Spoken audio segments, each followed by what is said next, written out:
Olá, pessoal. Estamos retomando aqui a nossa parte cinco dos postulados quânticos e suas derivações dentro da revelação cósmica. Então, antes de começar a nossa gravação, você já desce aí, caso tenha gostado das outras partes, deixa seu like, se inscreve no canal, compartilha. Caso tenha alguma pergunta, deixe aqui nos comentários ou mande um e-mail para a gente para adilsonresponde1@gmail.com. E ontem nós estávamos falando de perturbação de estado de um sistema. E eu deixei uma pergunta no finalzinho da parte 4 propositadamente para que nós pensássemos quem foi ou quem iniciou, quem deu início a uma série de perturbações que acabou culminando com a criação de Prabhajna. E não é, ou pelo menos não deveria ser surpresa para a gente que o ente que deu causa a essa primeira perturbação foi aquele que de si criou outros seres. É interessante a gente falar nisso e às vezes para algumas pessoas pode parecer surpreendente, mas se alguém deu causa a que outros tivessem a ideia brilhante de sair da pureza, foi o ente dos entes, aquele que tudo é, tudo tem em si de potencial para tudo ser. Então, pensando que, pelo menos de imediato, tenha dado uma resposta satisfatória, vamos retomar a nossa falação sobre os postulados quânticos e suas derivações dentro da revelação cósmica, nessa parte 5.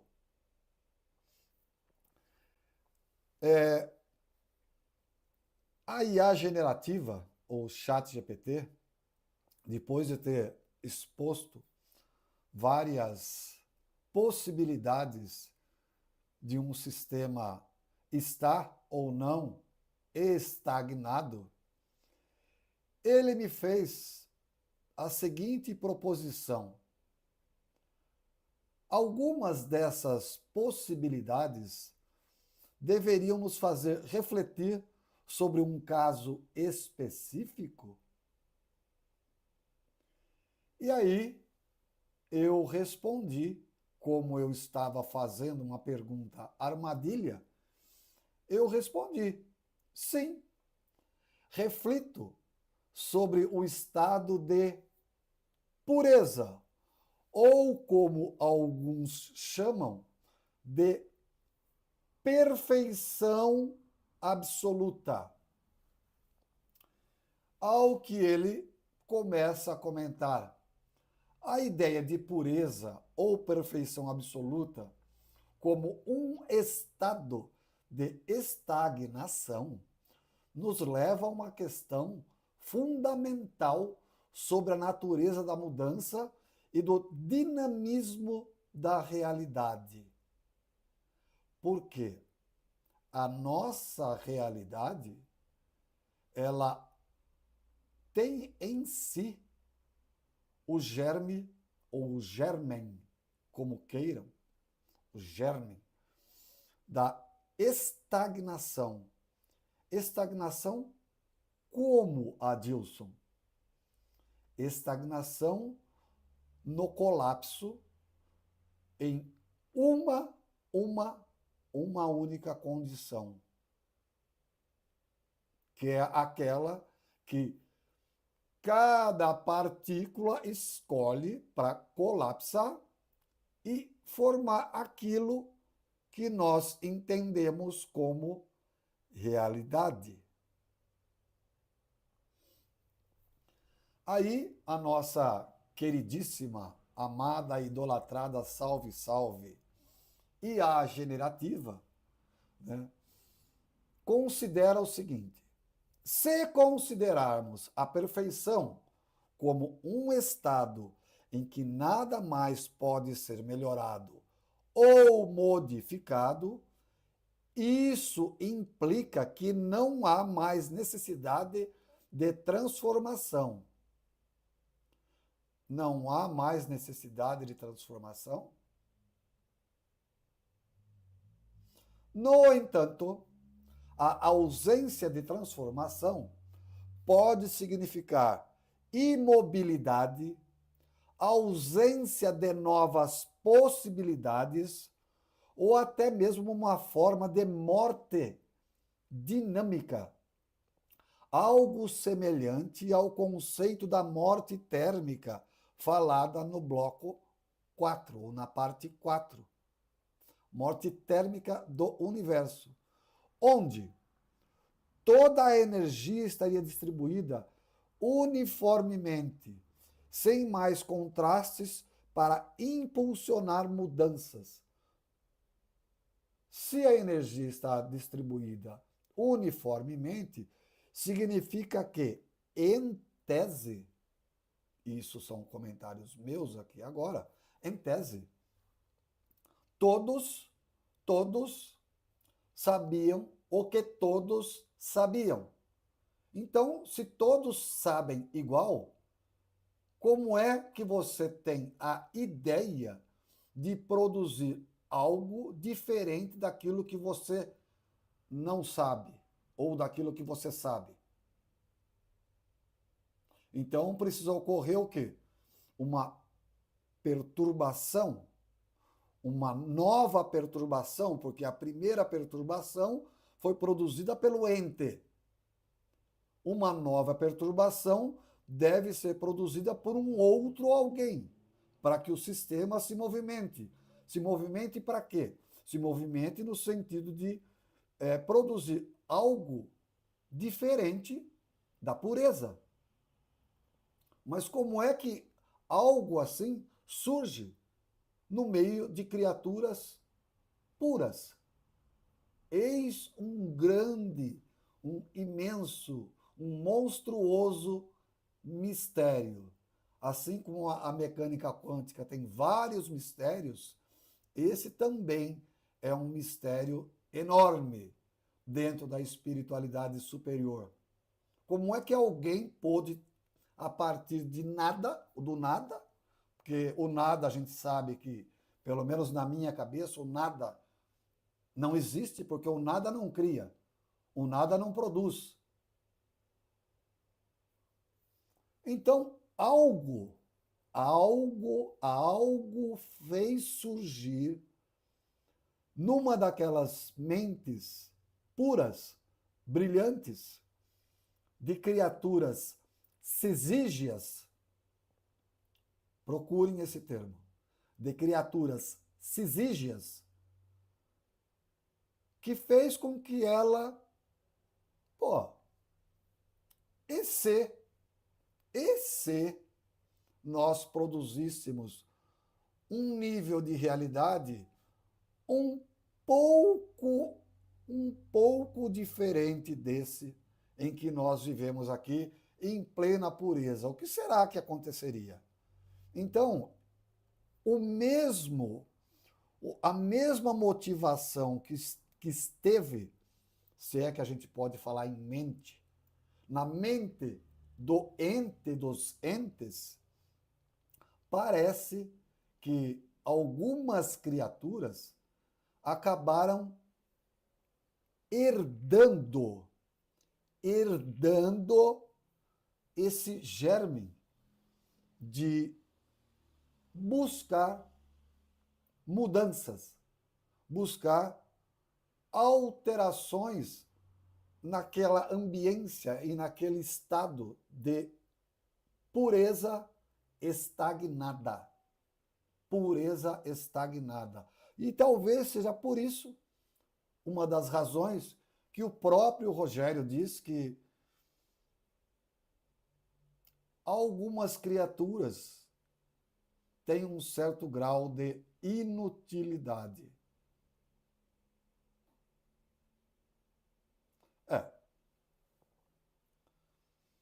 Se a perfeição significa ausência de imperfeição ou de qualquer necessidade de ajuste, então o sistema perfeito pode ser imutável. Mas, se nada muda, também não há tempo, evolução ou criatividade, apenas um estado fixo e absoluto. Vocês conseguem reconhecer esse tipo de estado? A imutabilidade, segundo nós entendemos, ou podemos entender, ela é própria do quê? Daquilo que é puro. O que é puro só vai deixar de ser puro se houver algum grau de impureza ou de incompletude. De incompletude. Não necessariamente impureza no sentido que a gente olha, por exemplo, para um cristal totalmente transparente, a gente não vê, pela nossa incapacidade de observar a nível microscópico, a gente não vê imperfeições num cristal que foi perfeitamente polido nas suas faces e a gente olha e a nossa visão atravessa esse cristal de um lado para o outro.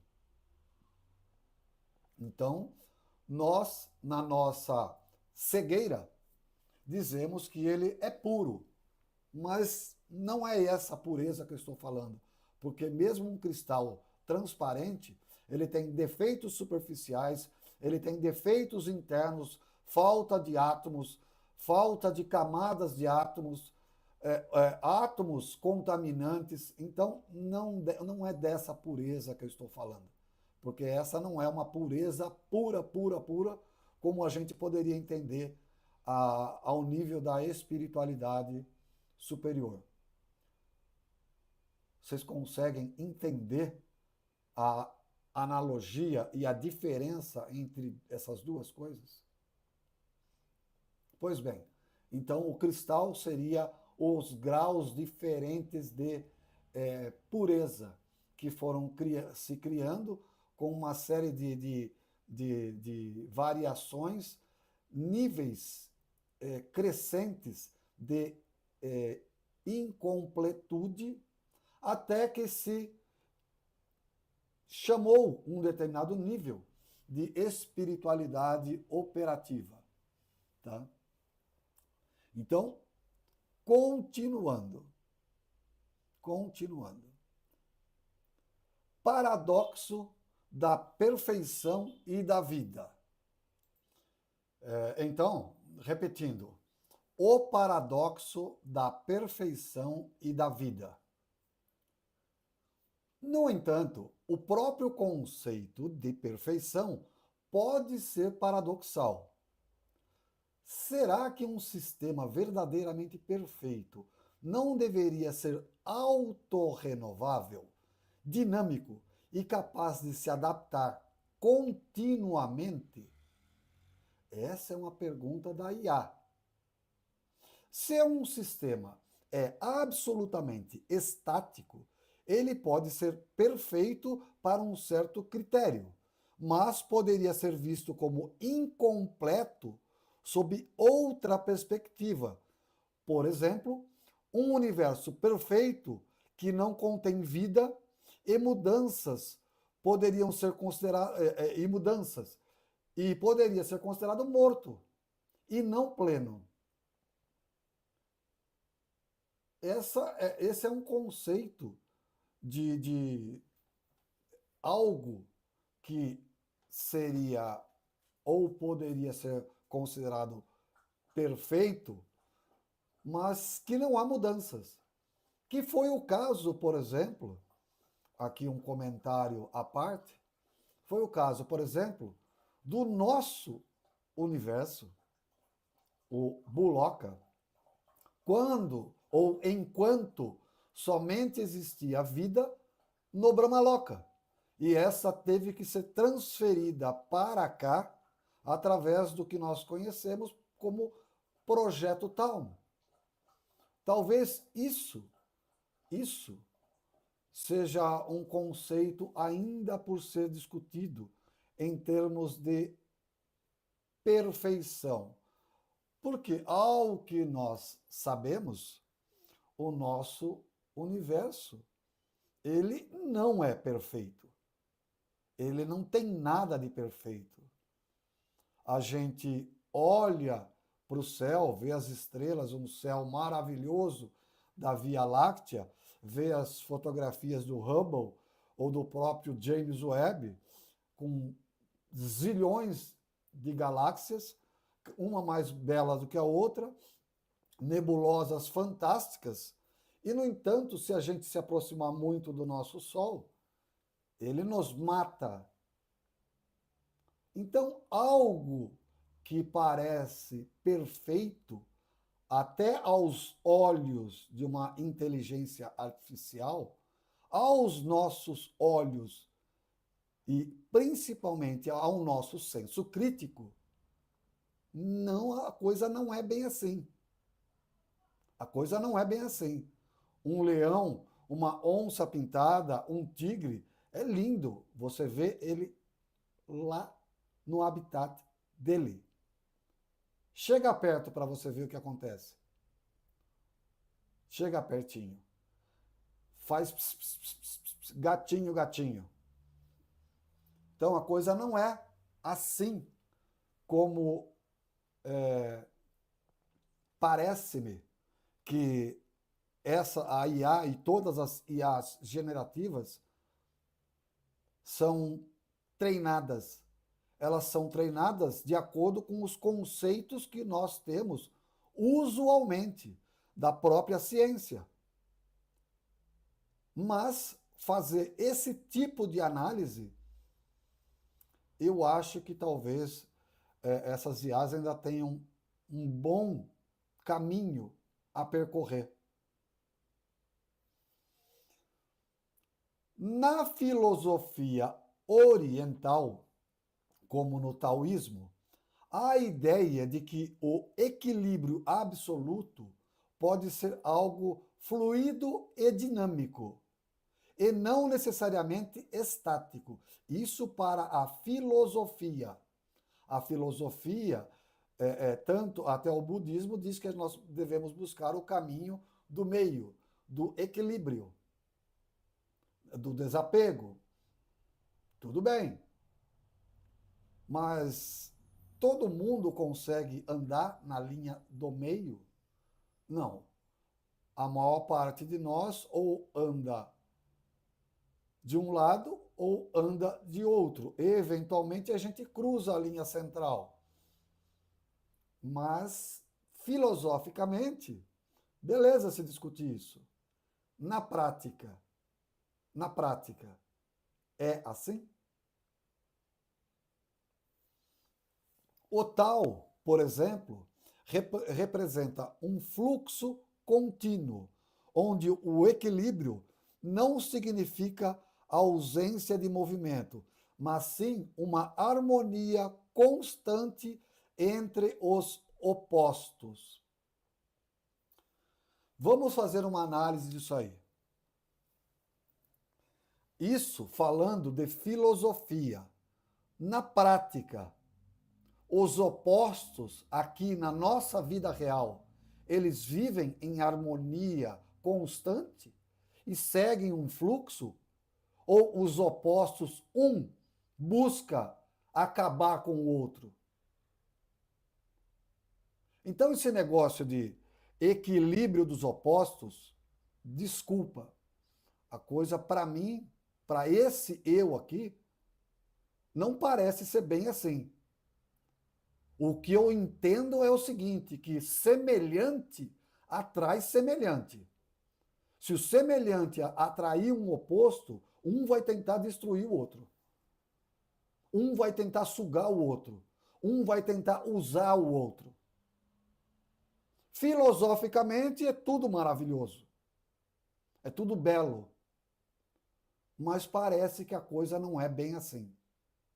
E parece que a coisa não tem sido bem assim na existência ou ao longo da existência do ser humano desde o seu princípio. Tem algo estranho. Tem algo estranho aí. A busca pela perfeição pode ser um caminho, não um destino. Se considerarmos a perfeição como um estado fixo e final, podemos cair na estagnação. Mas, se a perfeição for vista como um processo eterno de refinamento e evolução, então ela deixa de ser um fim e se torna uma jornada infinita, cheia de movimento e transformação. Isso não contradiz com aquilo que a gente tem ouvido com relação à pureza da espiritualidade superior? É totalmente o contrário. É por isso que a minha pergunta armadilha com relação à pureza desemboca nesse conceito que a própria IA chegou como uma possibilidade. Como uma possibilidade. Voltemos. Essa visão nos leva a outra questão. Será que um sistema que se transforma constantemente, sempre buscando equilíbrio e evolução, não seria mais perfeito do que um que já atingiu um estado final e imutável?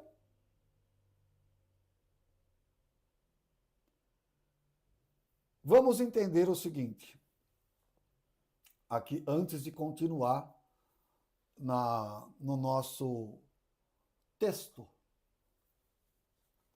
Quando se fala que a espiritualidade superior existe de toda a eternidade, isso significa o quê?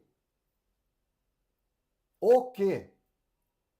Que ela é imutável, sempre foi imutável, desde toda a eternidade. E imutabilidade eu entendo como estagnação. Ah, mas lá é pureza. Eles vivem tudo tocando arpinha, violãozinho, violinha, violino. É imutabilidade. Não existe alteração em nada. Mas alguém, por alguma razão inexplicável, por alguma coisa que ocorreu dentro da mente desse alguém, sentiu, junto com alguns de seus pares, que seria talvez interessante experimentar outros graus de incompletude. E incompletude aqui não quer dizer ser impuro.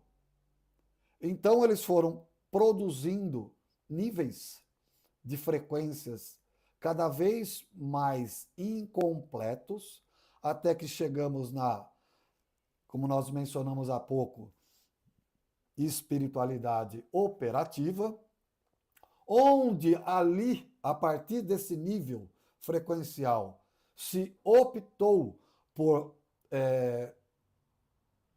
experiências mais, vamos dizer assim, mais pesadas, onde você poderia acontecer e desacontecer dentro de uma frequência, e assim eles começaram a fazer. Até que surge um alguém com esse germe da mudança, da alteração, do experimento, da piração, que falou, ó, pô, eu pesquisei tudo isso aqui, nós sempre vimos que as coisas elas são basicamente da mesma forma. Quem cria um universo sempre cria com nada de diferente. Eu vejo ali, tem roda gigante, naquele também tem, ali tem no máximo uma montanha russa, aqui tem um chapéu mexicano daqueles gigantes. Ou seja, cada um sempre criava um parque de diversões, entre aspas, com nenhuma variabilidade. E aí o cara ele se questiona, pô, e se eu criar baseado no meu código-fonte e cada pessoa que entrar ali dentro tem que se utilizar do meu código-fonte definidor, daquilo que eu sou como eu espiritual, a partir do meu corpo átmico, búdico e manásico, eu jogo lá dentro um meu DNA e quem quiser se fazer presente ali dentro pode se fazer, vai experienciar à vontade. Só que quando essa pessoa, esse eu que foi lá experienciar, sair, ele vai levar a experiência para ele, no DNA espiritual dele, e vai devolver para o ambiente que sou eu, a experiência que ele teve. Então, eu necessariamente não vou ter que entrar lá dentro para experienciar. Uma ideia supimpa, fantástica. Continuemos. O que se pode concluir? Talvez a verdadeira perfeição não seja a estagnação, mas sim a capacidade infinita de adaptação, renovação e transformação, que é o que nós, estagiários do caos, estamos tentando fazer aqui. Se um sistema perfeito fosse realmente imóvel e sem mudanças, ele poderia ser considerado morto ou incompleto do ponto de vista da criatividade, da vida e do dinamismo do cosmos. E aqui, bom, deixa eu continuar. É possível ver a perfeição mais como um estado final ou como um processo contínuo? A IA me questionando, tá? A IA me questionando. Fazendo uma análise básica aqui, parece-me que a IA ela comete uma mesma falha que muitas criaturas humanas cometem ao igualar pureza com perfeição. Vamos entender uma coisa: pureza não envolve o caos. Podemos assumir que existe um certo grau de perfeição dentro da pureza, mas não é essa a que eu me refiro. Porque pureza não envolve caos. E para você dizer que existe busca pela perfeição, significa que você tem que ter saído de um alto grau de pureza, ter mergulhado, chafurdado na lama do caos, ter se limpado, ter aprendido com o caos, por isso eu nos chamo de estagiários do caos, e está em constante movimentação, transformação, adaptação para poder conviver no caminho do meio, tanto com a pureza como com o caos. A diferença é brutal, é gritante. Quem acha que pureza é o mesmo que perfeição, me desculpe mesmo, é a minha opinião, tudo bem, tá? Mas segundo a minha opinião e o meu modo de pensar, está totalmente equivocado. Totalmente equivocado. Então, agora vamos para as minhas reflexões sobre essa colocação da IA.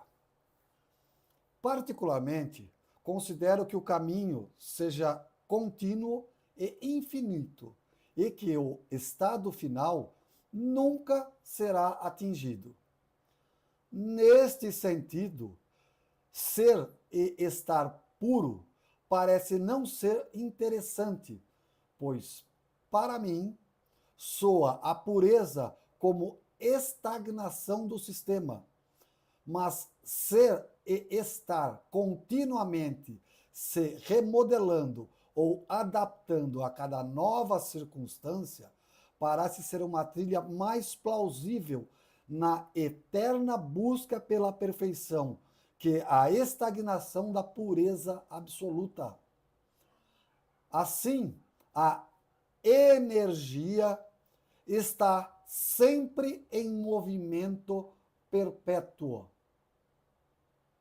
No caso sobre o qual raciocínio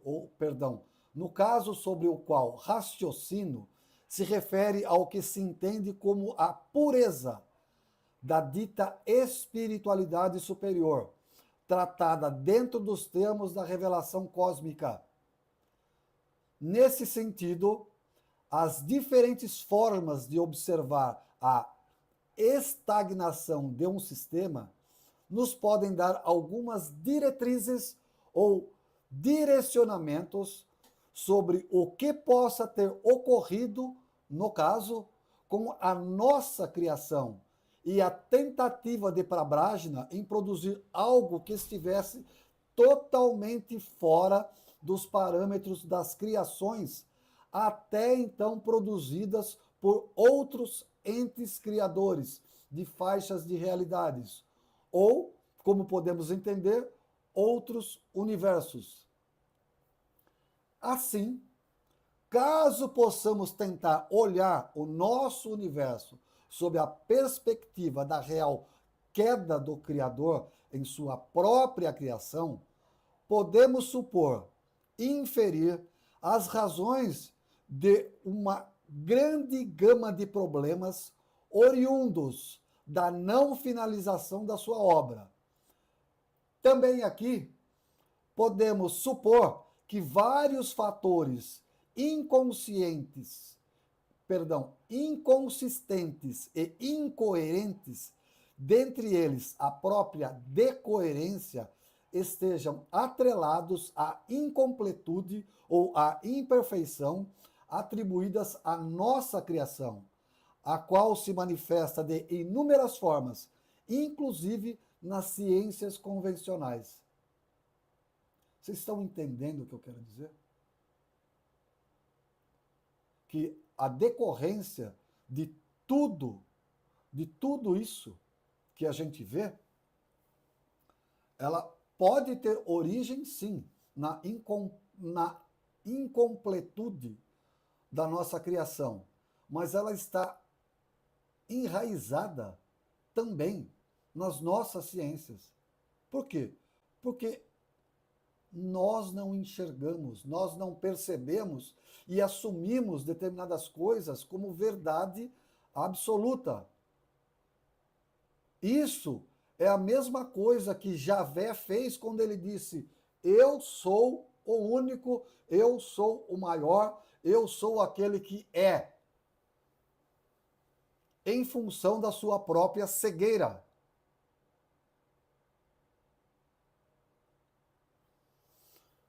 Bom, continuando,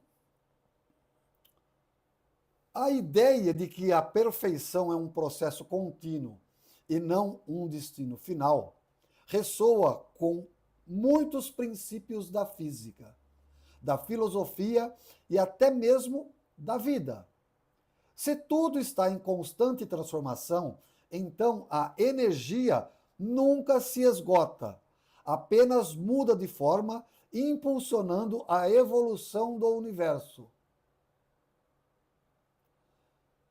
Vocês concordam com isso?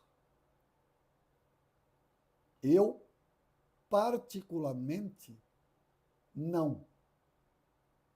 Porque, embora o universo ele esteja em constante transformação, surgindo estrelas, morrendo estrelas, surgindo buracos negros, isso não é necessariamente algo que transforme, que gere evolução. Isso não é evolução. Evolução é outra coisa, bem diferente disso. Para que você tenha evolução, você tem que ter criaturas, ferramentas que olhem para isso, consigam decifrar esse tipo de coisa e expor que isso não é evolução. É transformação, mas não evolução. O surgimento de um buraco negro não provoca evolução, provoca transformação, mas não leva o universo ou a vida para outro patamar. Se vocês conseguiram entender isso, beleza. Essa perspectiva traz um senso de dinamismo e abertura, onde a busca pela perfeição é sempre uma jornada e nunca um ponto de chegada. Isso também significa que a mudança não é um problema, mas uma característica essencial da existência. É por isso que dentro do Espiritismo se fala da impermanência, né? Mas eles falam da impermanência com relação ao corpo físico humano, que nós estamos constantemente indo e voltando num looping. Mas se esse looping é só uma transformação de fase, eu saio do sólido, vou para o espiritual, saio do espiritual, venho para o sólido, isso é uma constante, mas não produz nada de evolutivo, isso é inútil. Inútil é o que nós temos sido desde tempos imemoriais. Inúteis, tal qual a pureza absoluta. Então o objetivo aqui não é ser puro. Eu não tenho esse objetivo de ser puro. Eu tenho o objetivo de compreender. E em compreendendo, eu produzir mudanças, alterações no meu eu. Não só no meu eu físico, no meu DNA, mas no meu eu mental, no meu eu espiritual. E que essa mudança possa ser replicada e replicada e replicada sempre que for necessária. E cada vez produzir mais mudanças, mais alterações, mais evolução.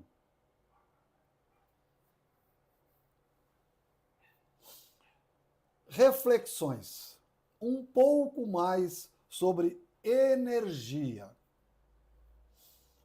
Na mecânica quântica, a energia de um fóton é calculada pela equação E igual a H, constante de Planck, vezes a frequência. Beleza?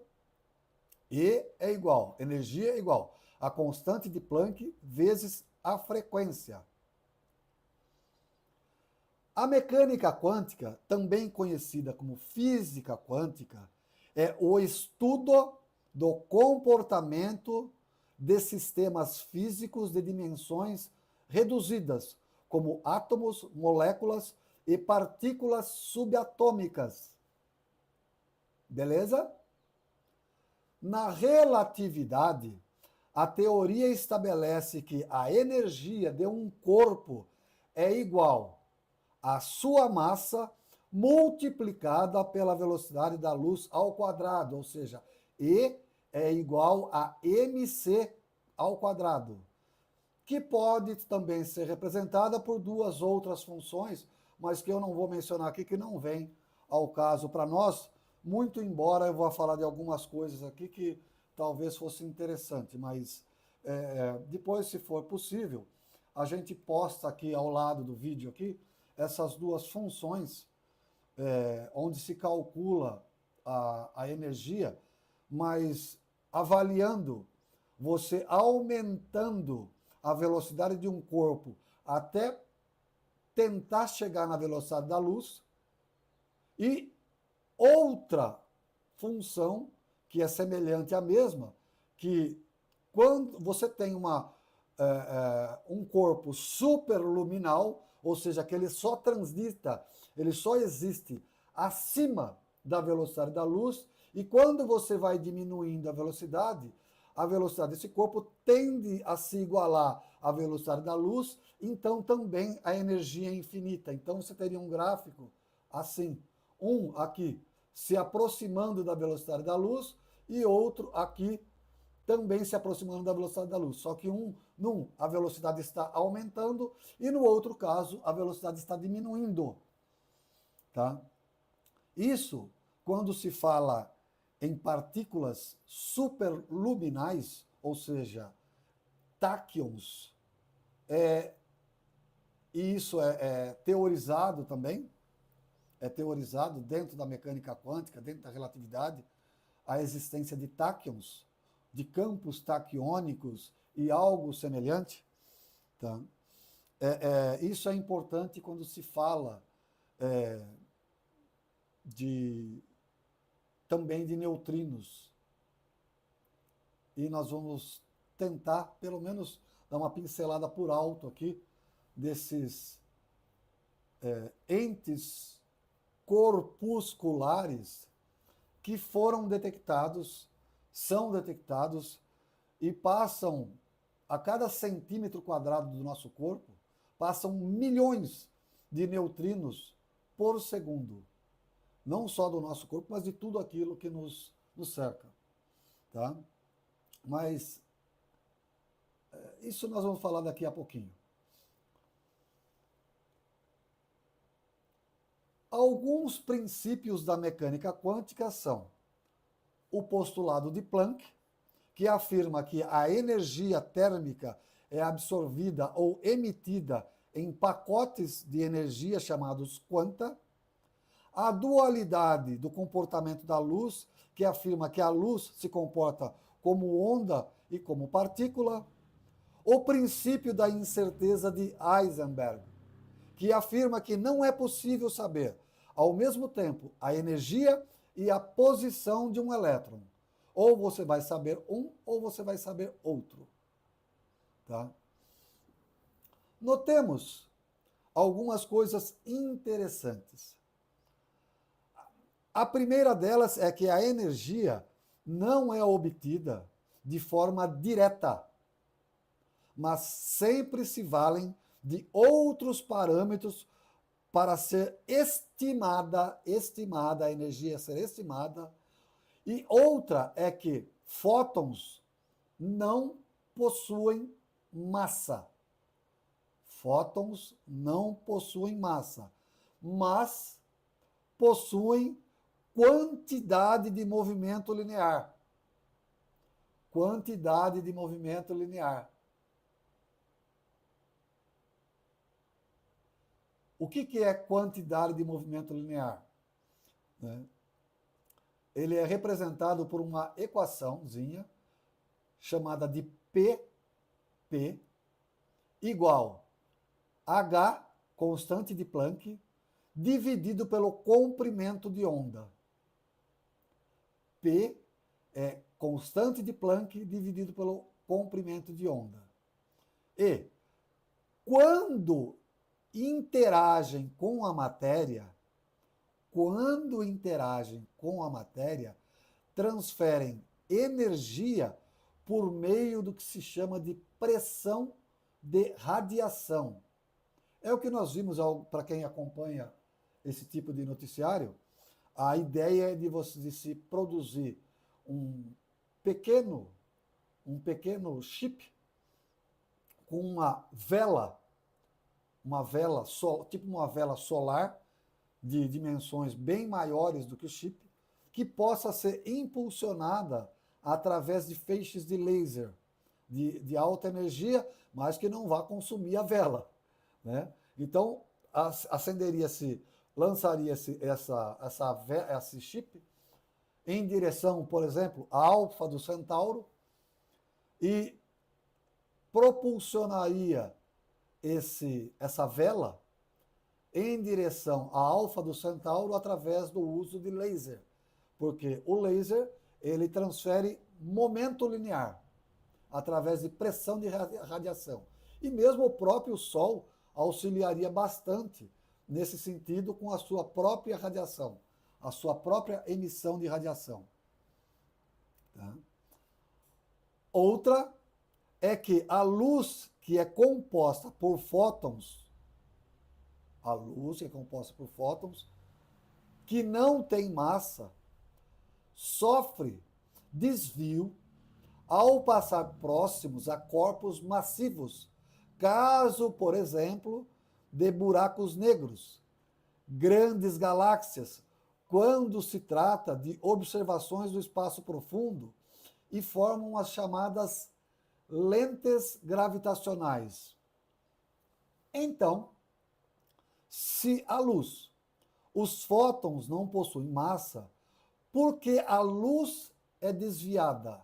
Por que a luz é desviada e forma aqueles efeitos de lente de distorção no espaço, que a gente já viu várias fotografias aí tiradas pelo James Webb, pelo próprio Hubble, né? Por que a luz é desviada ao passar por essas galáxias, ou grandes aglomerados de galáxias, ou buracos negros? Por que ela é desviada?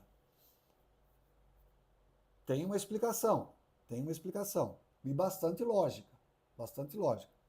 Porque o tecido do espaço-tempo,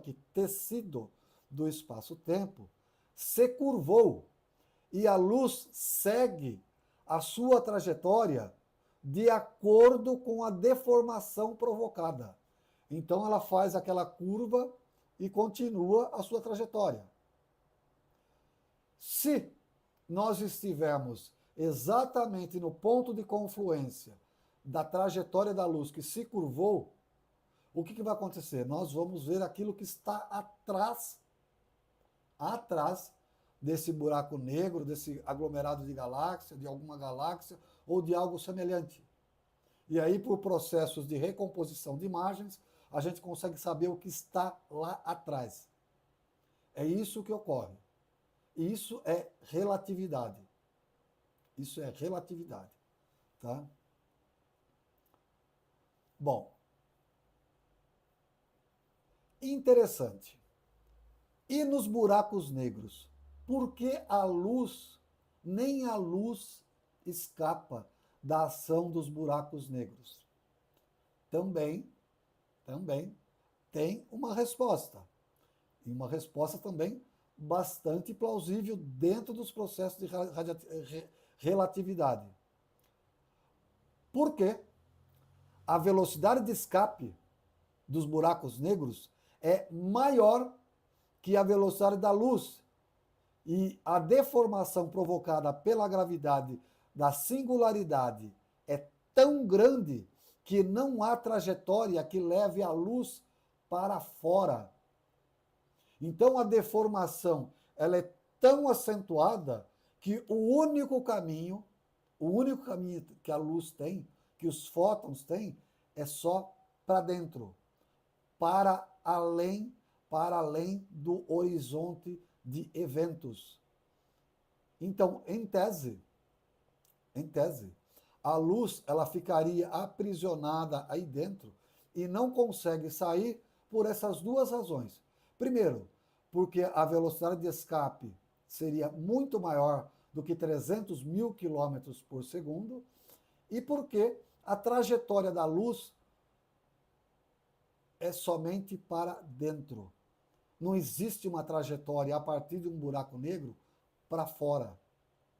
Ah, então quer dizer que nada escapa do buraco negro? É.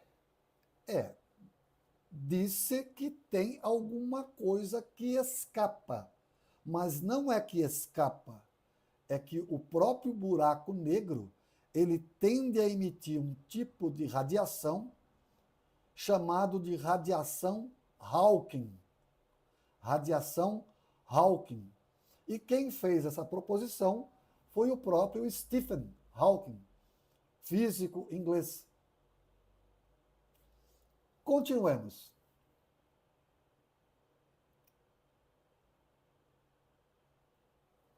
Sim, mas não há outra trajetória a não ser em direção à singularidade. O que significa dizer que um buraco negro é um imenso sorvedouro de tudo, inclusive de luz e energia. Significa que a deformação do espaço-tempo é muito intensa e não pode ser suplantada nem mesmo pela velocidade dos fótons. Se no vácuo do espaço um fóton transita a velocidade da luz, ou seja, 300 mil quilômetros por segundo, em tese, nessa equação, a energia não deveria tender ao infinito também? Em tese, sim. Mas como os fótons não possuem massa, a equação da relatividade, que leva a esta consideração, ela é inadequada para o cálculo de energia, pois leva a uma indeterminação matemática. Uma indeterminação matemática é quando você divide zero por zero. Então, a equação correta para se calcular a energia de um fóton é aquela E é igual a H ni, ou seja, a constante de Planck vezes a frequência. Justamente por não haver massa ou qualquer quantidade de matéria envolvida. Espero que essa pequena aulinha de mecânica quântica e relatividade faça realmente valer para vocês.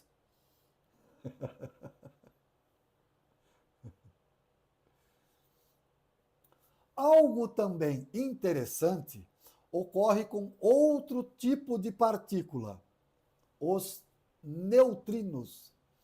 Estes, por não terem o que em física se chama de carga, e somente interagem de forma muito débil com meios materiais através da gravidade e da força nuclear fraca, e esta, por sua vez, pode permitir que um neutrino transforme um nêutron em um próton e mais um elétron. Vocês não entenderam errado. Um neutrino transforma um nêutron em um próton e um elétron.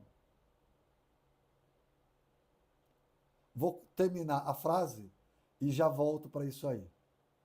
Além disso, um neutrino, à medida que se propaga, tende a oscilar entre suas três formas conhecidas: o neutrino do elétron, o neutrino do muon e o neutrino do tau.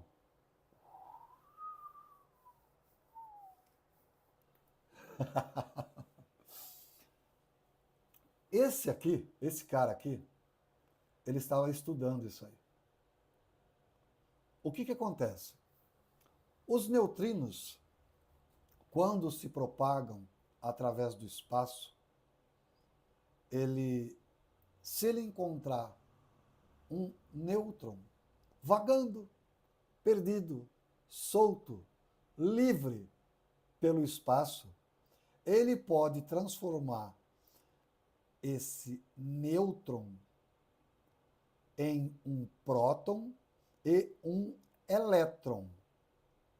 Um próton e um elétron, o que é? Perguntinha básica, bem básica. Um próton e um elétron nada mais é do que um átomo de hidrogênio. Então, nós estamos vendo constantemente produção de hidrogênio. É por isso que em nuvens de gases, como aqueles pilares da criação, fotografados pelo Hubble e pelo próprio James Webb, existe a formação de estrelas, porque ali ainda se continua formando hidrogênio, e a formação de grandes quantidades de hidrogênio, pelo efeito gravitacional, dá origem a estrelas. Então quer dizer que se uma estrela ela explode numa nova ou numa supernova, ou então alguma radiação muito dura atinge átomos pelo universo, estamos quebrando átomos, separando e produzindo prótons, uma série de partículas. Então quer dizer que esse é um processo contínuo?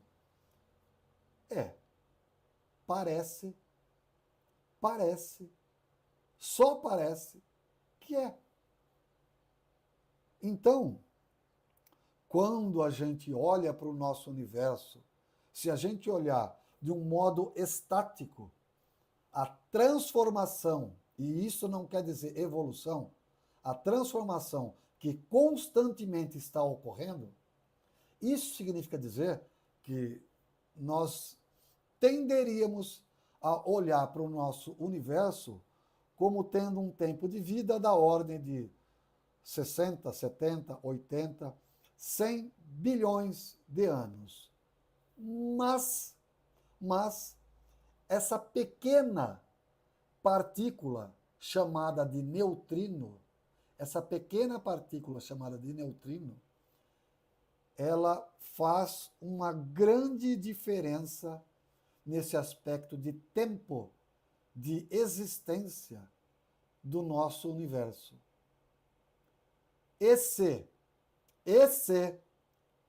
Isso foi previsto e estabelecido por Prabhajna antes da sua queda.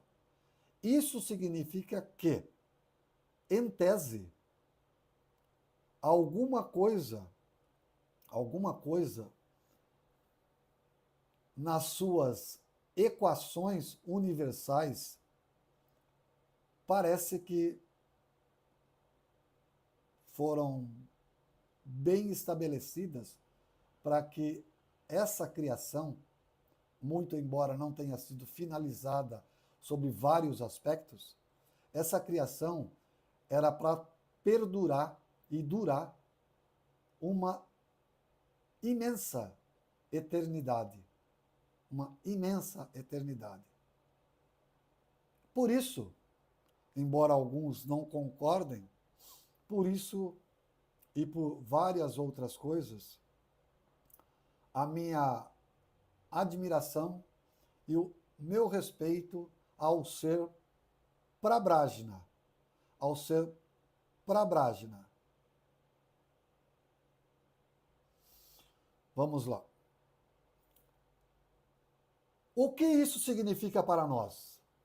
A primeira delas é que todos ou quase todos os valores e parâmetros envolvidos são essencialmente valores vetoriais, ou seja, eles têm um módulo, um tamanho, uma direção e um sentido, e, portanto, são provenientes de ajustes ou cálculos matriciais. O segundo é que, no seu âmago, toda a natureza é camuflada e se mimetiza à frente dos nossos olhos, buscando ocultar sua verdadeira natureza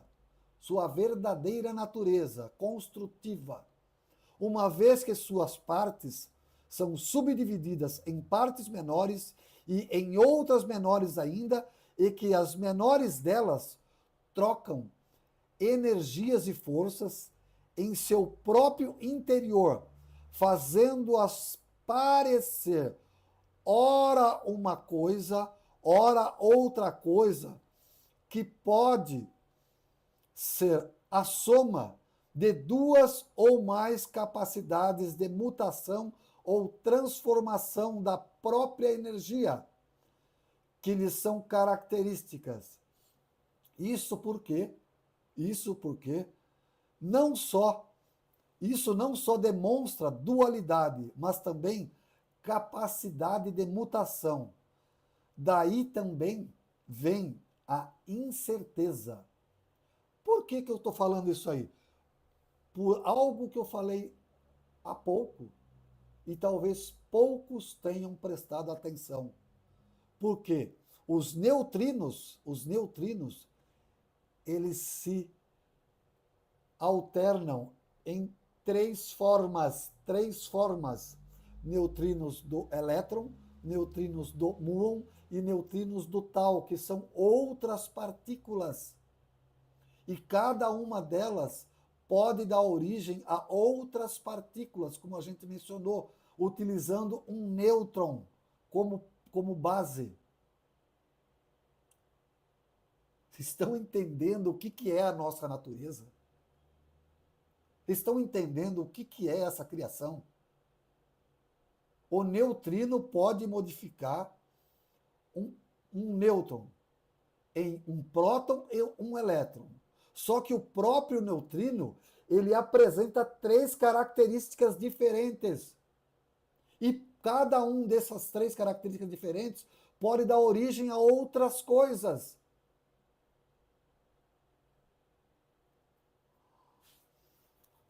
Eu vou fechar os conceitos aqui. Então, esse vai passar de um pouquinho de uma hora, tá? Mas eu vou aproveitar para encerrar nessa parte 5 do nosso postulados quânticos e suas derivações dentro da revelação cósmica. Fechando conceitos. De tudo o que busquei trazer até aqui, e faltaria muito ainda para completar todas as ideias, sendo esse somente um pequeno esboço inicial, várias situações, tanto dentro da mecânica quântica como dentro da relatividade, embora ambas tenham sua funcionalidade e aplicabilidade prática, porém carecem de aprofundamento e tempo de desenvolvimento em outras formas de ciência, visto que uma série de conceitos são obscuros, incompletos ou ainda nem foram desenvolvidos por falta de aptidão dos nossos instrumentos físicos e cognitivos e da instrumentação tecnológica para podermos perceber alguns fatores que, na atualidade, nos permanecem ocultos ao desenvolvimento. muitos conhecemos por dualidade, onda-partícula, ressonância, decoerência, energia, mas não sabemos sua real essência. Outros desconfiamos de sua existência. Temos um pequeno vislumbre, como seria o caso da matéria escura e energia escura, que não foram abordados, mas estão dentro desse âmbito. Ainda outros de um universo irmão, gêmeo deste, que está no âmbito da pseudociência, visto que somente alguns pesquisadores de vanguarda falam sobre isso, mas são prontamente desacreditados pela academia. E há ainda o conceito de multiverso, que há algum tempo acabou saindo para livros e telas de cinema, mas que também ainda estão no âmbito do inacreditável ou impossível, visto que não compreendemos nem o nosso, nem o que nos está à vista. Mas deixo a quem quiser fazer suas próprias verificações no seio da ciência convencional. Todo um arcabouço produzido pela ciência, bem como uma série de questionamentos ao longo deste texto. A grande maioria sem respostas, ou respostas, no mínimo, que são aceitáveis, que a gente possa considerar aceitáveis ou digeríveis. Bons estudos, boas reflexões. E, se tiver tempo, algum dia voltarei aos assuntos introduzidos sob a minha ótica para desenvolver pelo menos alguns deles. Da minha parte, um abraço a todos. Enfim, finalizando essa série de vídeos, de 5 vídeos, caso você tenha gostado desse assunto, deixa o seu like, se inscreva no canal, compartilhe o nosso vídeo, deixe algum questionamento aí nos comentários, caso queira, ou então envie para nós perguntas através do e-mail adilsonresponde1@gmail.com. E aqui podemos agora encerrar a nossa corrente interdimensional, desejando a todos muita paz e bons estudos.